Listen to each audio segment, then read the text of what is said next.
Alors je vous invite maintenant à lire le texte que nous allons méditer ensemble. Le premier passage se trouve dans le livre de la Genèse, au chapitre 13, les versets 14 à 18. Genèse 13, versets 14 à 18. C'est une parole du Seigneur adressée à Abraham après que son neveu Lot se soit séparé de lui pour une question de pâturage. Il n'y avait pas de place pour les deux troupeaux. L'Éternel dit à Abraham, après que Lot se fut séparé de lui, « Lève les yeux et regarde depuis l'endroit où tu es, vers le nord, le sud, l'est et l'ouest. Tout ce pays que tu vois, je te le donnerai à toi et à ta descendance pour toujours.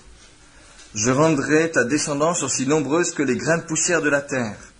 Si l'on peut compter les grains de poussière de la terre, alors on pourra aussi compter ta descendance. Lève-toi, parcours le pays en long et en large, car je te le donnerai. » Et un deuxième texte se trouve dans l'épître de Paul aux Éphésiens, au chapitre 3, à partir du verset 16. Éphésiens 3, à partir du verset 16.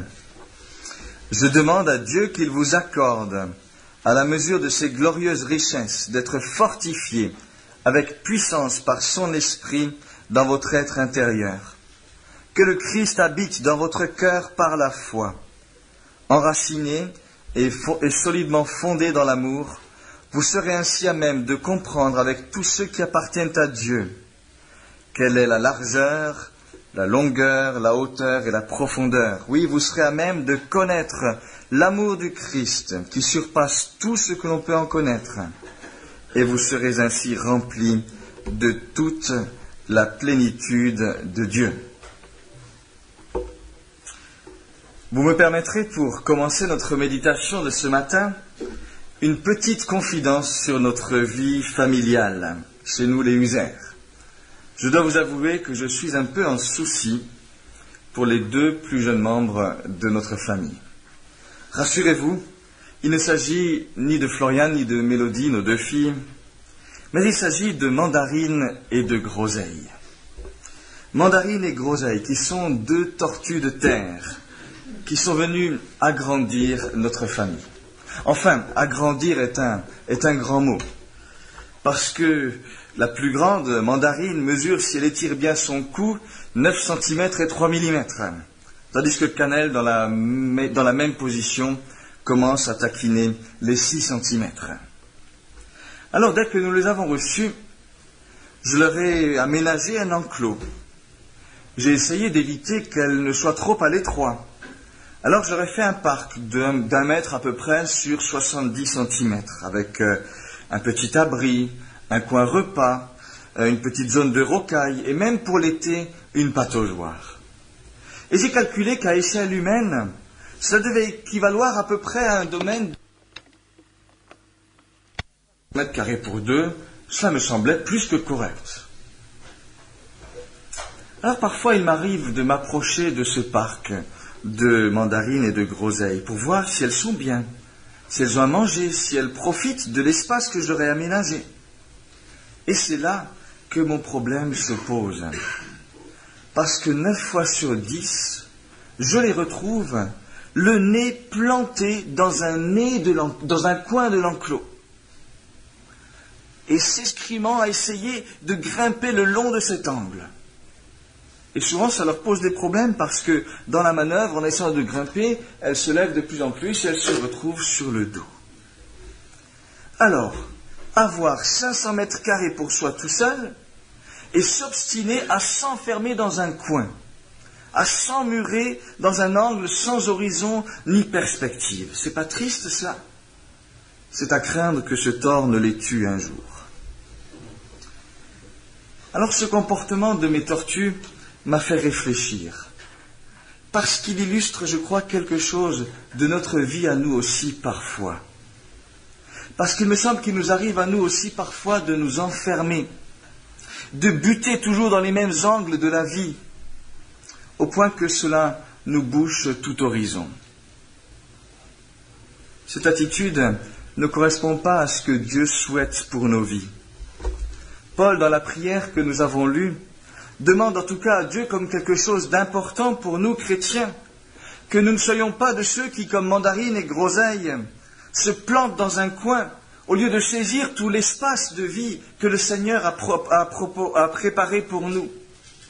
Je demande, dit Paul, que vous soyez capables de comprendre, avec tous ceux qui appartiennent à Dieu, quelle est la largeur, quelle est la longueur, quelle est la hauteur, quelle est la profondeur, et que vous connaissiez l'amour du Christ qui surpasse toute connaissance.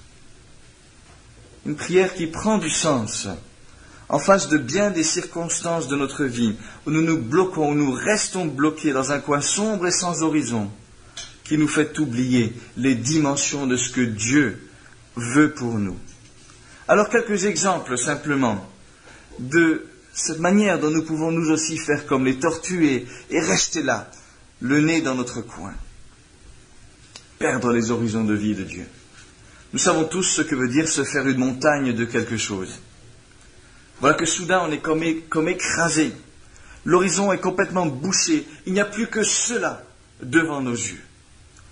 Et c'est vrai qu'à vrai dire, il y a 1000 choses qui peuvent devenir des montagnes pour nous. Des choses qui valent la peine et d'autres qui n'en valent pas la peine, qui ne le méritent vraiment pas. Des tâches que l'on redoute, très concrètes, une lettre à écrire, un coup de fil à donner, un repas à préparer peut devenir une montagne.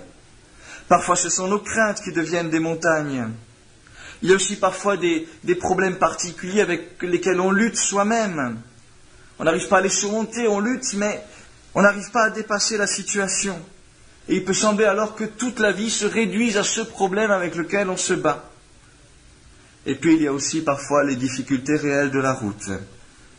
Nous avons reçu de la part de Dieu une vie tout-terrain, une VTT, qui n'est pas toujours une promenade de tout repos. Et nous savons que parfois, quand on est dans la difficulté, cela peut aussi boucher notre horizon.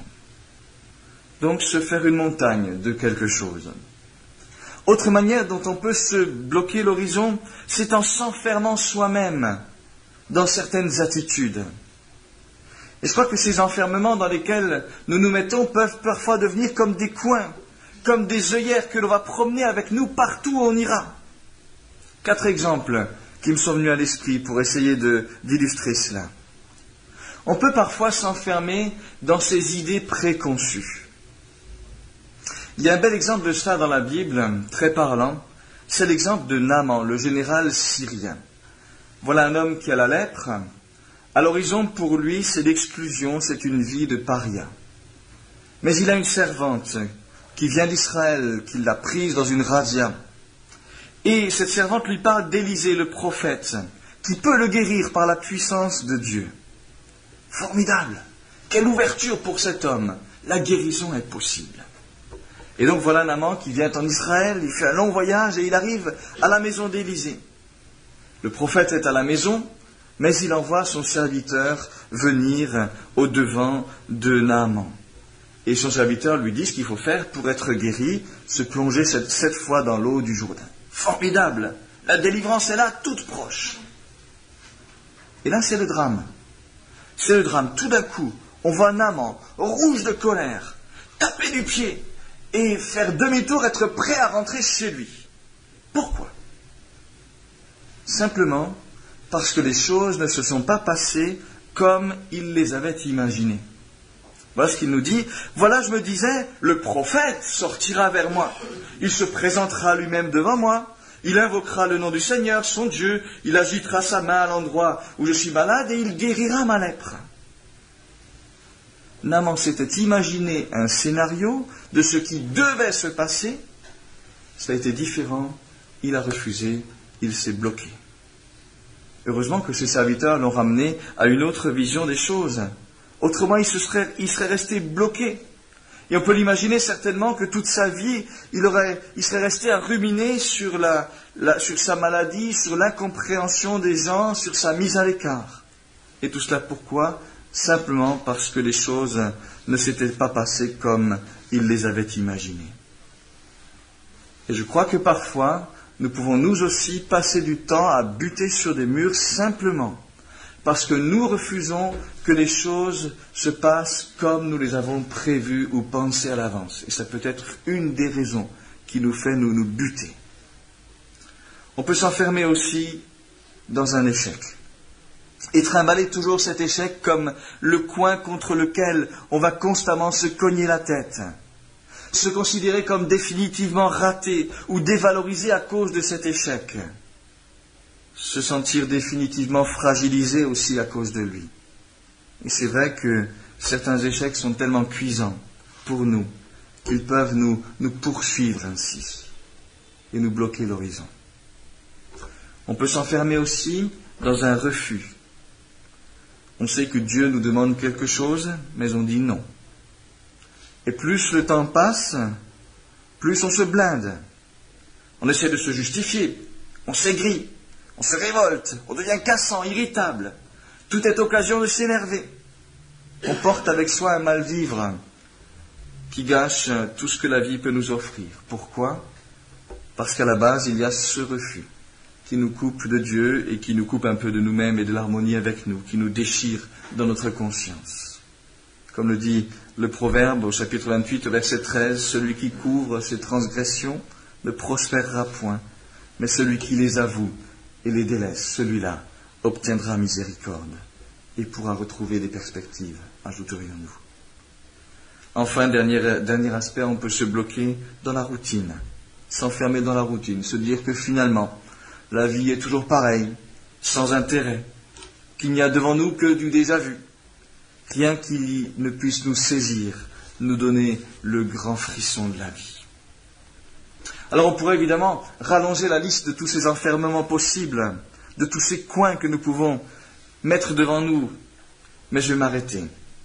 Parce que Paul demande précisément que nous sortions de ces enfermements, pour nous ouvrir à toutes les dimensions de notre vie avec Dieu. Cette vie qui ne se réduit pas à un angle bouché, mais qui a, grâce à Dieu, de la longueur, de la largeur, de la hauteur, de la profondeur. Et là, Paul nous invite à avoir un autre regard sur nous-mêmes et sur notre vie. Un regard plus large, qui prend plus de hauteur, qui embrasse des perspectives plus étendues. Il y a là un encouragement qui ressemble à celui que Dieu a donné un jour à Abraham dans le texte que nous avons lu. Abraham, pour replacer cet événement, était parti comme nomade vers des terres inconnues. Il était parti lui aussi avec les promesses de Dieu qui lui ouvraient des perspectives extraordinaires. Va dans le pays que je te montrerai. Les grandes promesses de Dieu. Mais il y avait aussi, en face de ces grandes promesses, les réalités du quotidien, qui n'est pas toujours follement enthousiasmant. Et parmi les expériences de la vie courante, il y a les petits problèmes qui ne sont pas toujours évidents à bien résoudre, comme celui qu'Abraham a dû faire face avec son neveu Lot. Lot a lui aussi des richesses, des troupeaux, il n'y a pas de place pour tout le monde, il y a des querelles entre les bergers des deux chefs, il faut donc envisager de se séparer. Et Abraham, bien que chef du clan, choisit de ne pas imposer ses droits et ses décisions. Il propose à Lot de choisir le premier, la partie du pays qu'il désire, et lui est prêt à prendre le reste. Lot prend la meilleure partie pour son troupeau, la plaine luxuriante. Abraham restera donc dans les montagnes. Une décision qui a pu être insécurisante pour Abraham. Et peut-être a-t-il eu l'impression de s'être fait avoir, quelque part, comme on dit aujourd'hui. Et c'est là que Dieu vient vers Abraham, en ce moment très précis, après que Lot se soit séparé de lui. Et Dieu vient vers lui avec cette merveilleuse parole. Écoute, lève les yeux du lieu où tu es et regarde. Regarde vers le nord, regarde vers le midi, vers l'orient, vers l'occident. Car tout le pays que tu vois, je te le donne.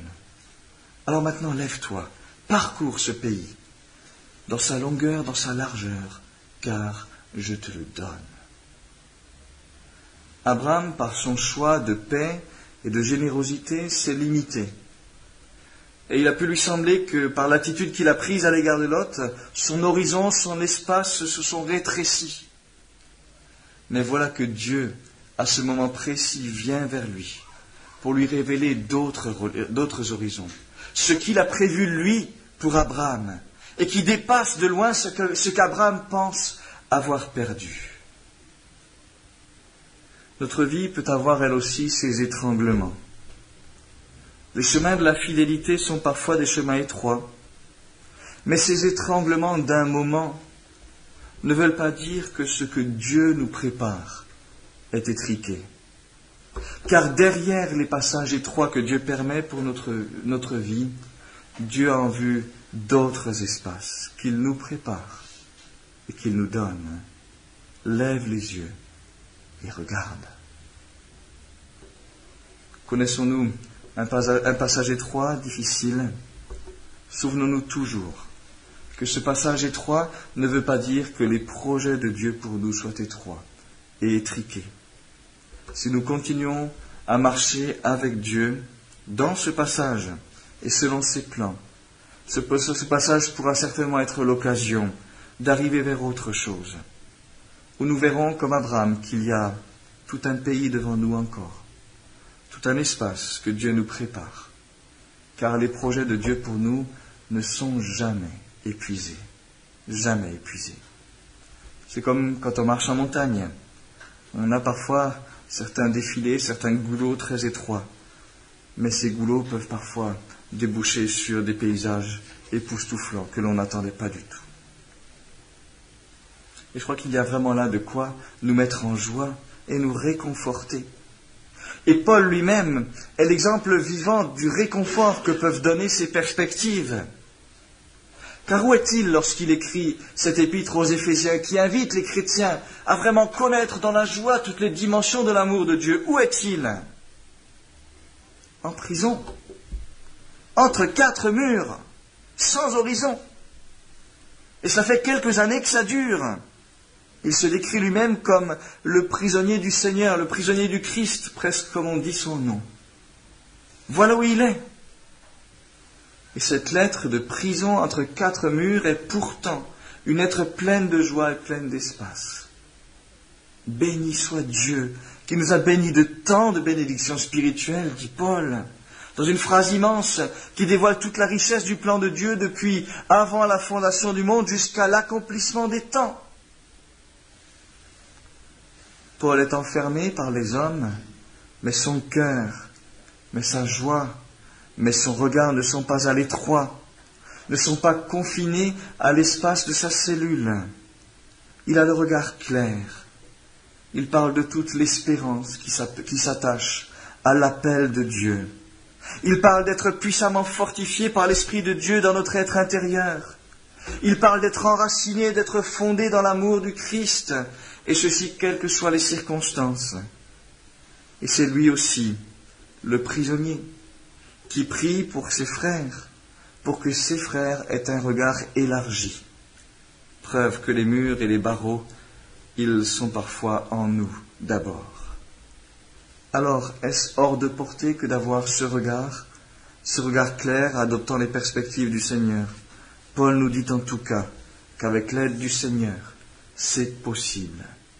Ce n'est pas simplement de la théorie, c'est une réalité à vivre. Et je dirais à commencer à vivre déjà avant les situations les plus difficiles ou les plus exigeantes. Comment donc cultiver ce regard, approfondir ce regard qui nous permet d'avoir d'autres perspectives de vie? Première chose que j'aimerais souligner, c'est que ce regard, nous pourrons le cultiver, l'acquérir dans notre relation avec Dieu. C'est un fruit de la relation avec Dieu. Ces deux domaines, le domaine du regard et de la relation, ne sont pas séparables. Car c'est uniquement dans la proximité de Dieu que nous pouvons voir plus large et recevoir le regard qui s'est enrichi de ce que Dieu lui-même nous dit. Paul nous le rappelle à plusieurs reprises dans cette épître aux Éphésiens. Au chapitre 1, verset 18, il demande que Dieu illumine les yeux de notre cœur, afin que nous puissions comprendre vraiment ce qu'il fait pour nous. Il demande également, au chapitre 3, verset 16, comme nous l'avons lu, que Dieu vous donne d'être puissamment fortifié par son esprit dans l'être intérieur, en sorte que Christ habite dans vos cœurs par la foi, pour que vous puissiez comprendre toutes les dimensions du plan de Dieu. Cela vient de Dieu, que Dieu vous donne, par l'action de son esprit qui nous fortifie intérieurement, dans une vie où le Christ a une pleine présence en nous, qu'il habite dans nos cœurs par la foi. Et c'est au terme de tout cela que nous pourrons avoir cet autre regard sur les choses. Pour voir plus large, il faut donc être relié, recevoir de Dieu les perspectives nouvelles. Comme le dit l'auteur du psaume 73, qui avait bien des difficultés. La difficulté fut grande à mes yeux jusqu'à ce que j'entre dans la présence de Dieu, dans les sanctuaires de Dieu, pour recevoir les perspectives du Seigneur. Oui, soyons reliés à Dieu constamment. Laissons-nous fortifier par son esprit, renouveler par sa parole. Alors, nous pourrons comprendre les dimensions de la vie que Dieu a pour nous. N'essayons donc pas tout seuls de nous en sortir. N'essayons pas nous-mêmes de nous remplir la tête de toutes sortes de pensées positives face à nos difficultés. Approchons-nous de Dieu bien plutôt. Fixons-nous sur lui d'abord. C'est dans ta lumière que nous voyons la lumière. Deuxième piste pour nous, pour nos vies, pour vraiment pouvoir recevoir ce regard plus large sur les choses, il est bon pour nous de savoir réfléchir à la réalité du plan de Dieu pour nous. Il est important que dans cette relation que nous avons avec Dieu, nous sachions dépasser l'immédiat de ce que nous vivons ici et maintenant pour l'insérer dans une perspective plus large. On insiste beaucoup aujourd'hui sur le vécu très concret. C'est important, indispensable de voir la main de Dieu ici et là dans notre vie et d'être fortifié vraiment par son action, par la vision de son action au quotidien. Mais je crois qu'il y a un danger. Le danger, c'est de réduire notre regard ou notre louange à l'immédiat concret, à ce que nous vivons ou ressentons simplement maintenant. Car l'action et les plans de Dieu sont plus que des points. Lundi ceci, mercredi cela. Entre ces points, on peut déjà tracer des lignes entre deux points de ce que Dieu a fait pour nous. Et c'est bon parfois de s'arrêter pour tracer des lignes dans notre vie. Ô Seigneur, quand je pense à quelques mois ou quelques années plus tard, j'en étais là. Et maintenant, j'en suis ici, tu m'as secouru, tu m'as aidé. J'en étais là et j'ai pu arriver ici. Jamais je n'aurais pensé réussir à surmonter telle situation, telle difficulté, tel défi. Seigneur, jusqu'ici tu m'as secouru. Ou dans telle situation vraiment qui me semblait impensable, j'ai vu que tu étais là. Ce petit segment de vie me dit quelque chose.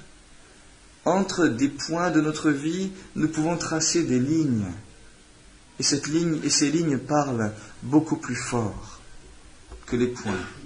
Il y a comme ça des segments de notre vie que nous pouvons nous rappeler avec confiance, que nous pouvons repasser dans notre cœur parce qu'ils vont nous donner confiance.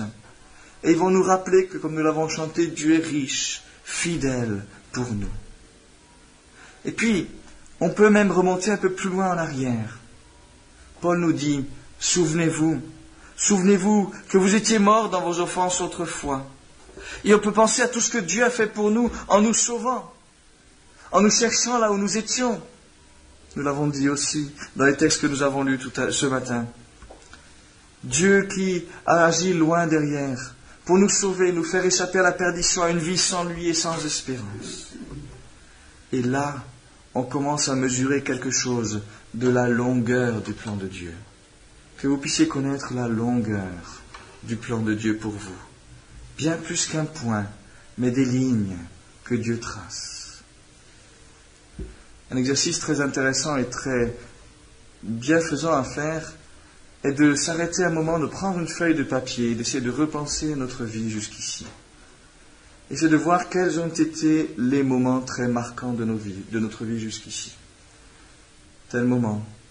Essayer de voir les personnes qui ont été mises sur notre chemin pour telle étape. De voir ce que nous avons pu apprendre dans une étape. De voir comment une étape a pu déboucher sur une autre et ainsi de suite. Et c'est très intéressant de faire simplement d'avoir ce regard sur notre vie, parce que tout d'un coup, on commence à découvrir qu'il y a un Dieu qui a des plans pour nous, et qu'il y a de la longueur et de la continuité dans ses plans. Je vous invite à le faire. Je l'ai fait un peu pour moi-même, et c'est vrai que c'est très, très encourageant. Voir la longueur de l'action de Dieu dans notre vie. Et on peut prolonger cette ligne une fois qu'on l'a tracée, la prolonger en arrière, et découvrir que Dieu avait déjà pensé à nous depuis si longtemps déjà. Je t'aime d'un amour éternel. Avant que le monde existe, s'écrit Paul émerveillé. Et notre vie, toute ballottée maintenant, apparaît comme quelque chose de tellement plus grand, tellement plus lent, plus long, tellement plus fondé. Mais cette longueur, elle n'est pas que derrière, elle est aussi devant. Et si je vois combien Dieu a su mettre en œuvre de choses pour me mener jusqu'ici, et si je vois qu'il l'a fait avec fidélité, je peux aussi regarder devant avec d'autres yeux. Il y a aussi un plan pour moi devant. Et pas seulement un plan théorique, mais un plan pour lequel Dieu va s'engager pour moi, frayer la route devant moi, avec moi. Car c'est cela ce qu'on dit quand on dit que Dieu a un plan pour nous. Ce n'est pas simplement que Dieu a une carte avec un chemin qu'il nous faudra parcourir tout seul. Quand on dit que Dieu a un plan pour nous, on veut dire qu'il y a là des chemins où Dieu a choisi de s'engager avec nous. Pas simplement une carte où on devrait marcher tout seul. Qu'est-ce que c'est pas bienfaisant de pouvoir considérer notre vie de cette manière-là, dans sa longueur, par derrière et par devant. Mais on peut aussi penser à la largeur. La largeur, c'est toute la diversité des projets de Dieu pour nous. Dieu n'a pas un projet unique, ciblé sur un seul objectif, étroit pour nos vies, sans se préoccuper de rien d'autre pour nous. Le projet de Dieu pour nos vies est un projet large. Dieu s'intéresse à tellement de domaines pour nous. Dieu sème des bienfaits tellement divers dans notre vie. Il a des ressources tellement variées pour nous. Un amour tellement inventif pour nous. Dieu voit large pour nos vies. Faisons le compte, par exemple, des différentes sortes de joies que Dieu a veillé à semer et à maintenir dans notre vie. Ou du nombre de solutions de rechange qu'il a trouvées déjà, lorsque nous avions l'impression qu'il n'y avait plus rien à faire et plus rien à espérer. Dieu a encore trouvé une solution de rechange et qui menait vers encore autre chose. La largeur des plans de Dieu pour nous. Paul dit que la sagesse de Dieu est une sagesse infiniment variée pour ses enfants. C'est la largeur. Les plans de Dieu pour nous sont larges.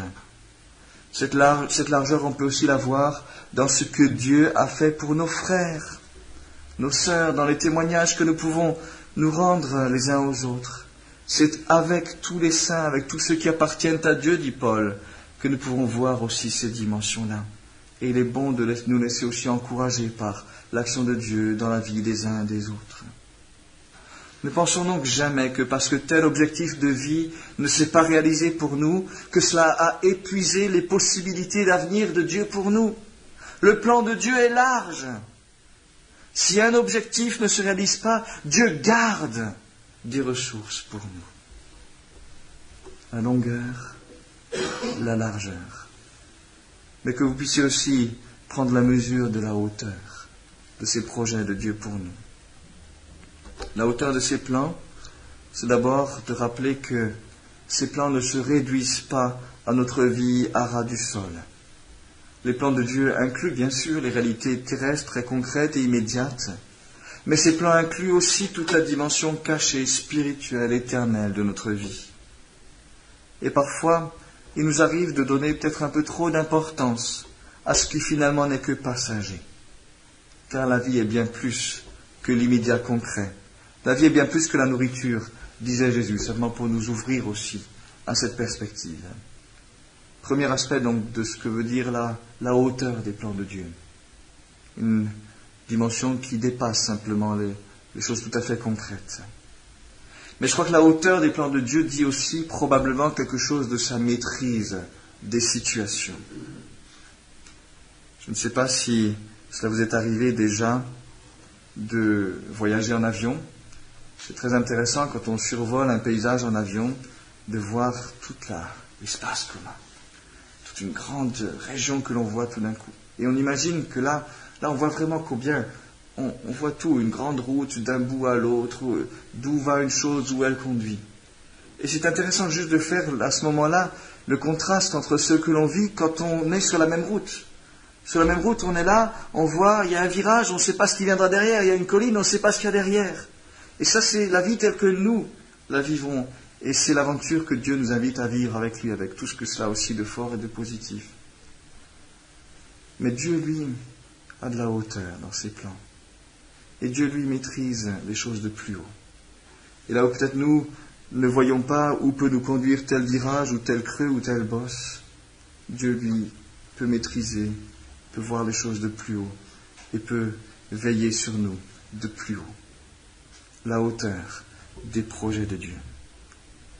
Évidemment, ça ne signifie pas que nous puissions maîtriser ces choses-là. Il y a des choses cachées qui appartiennent au Seigneur. Mais c'est une question de confiance pour nous. Ayons confiance dans ce Dieu qui a de la hauteur. Et puis les plans de Dieu sont aussi toujours dans une dimension de profondeur. Et cette profondeur, c'est tout l'engagement de Dieu. Son engagement de cœur en notre faveur. Nous l'avons déjà évoqué dans ce texte du prophète Osée qui sont si forts. Dieu, là, dans le domaine de la profondeur, ne fait pas les choses à moitié.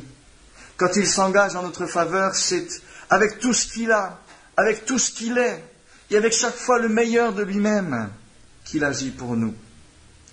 Il y a là un enracinement fabuleux de nos vies dans le cœur même de Dieu. Un engagement dont nous parle avec la force et l'inébranlabilité la plus éloquente Jésus-Christ, venu marcher sur nos routes, se faire semblable à nous, venir mourir pour nous, ressusciter en notre faveur. Profondeur d'un amour qui s'est donné tout entier.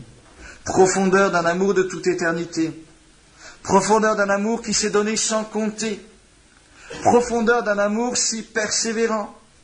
D'un amour si oublieux de lui-même.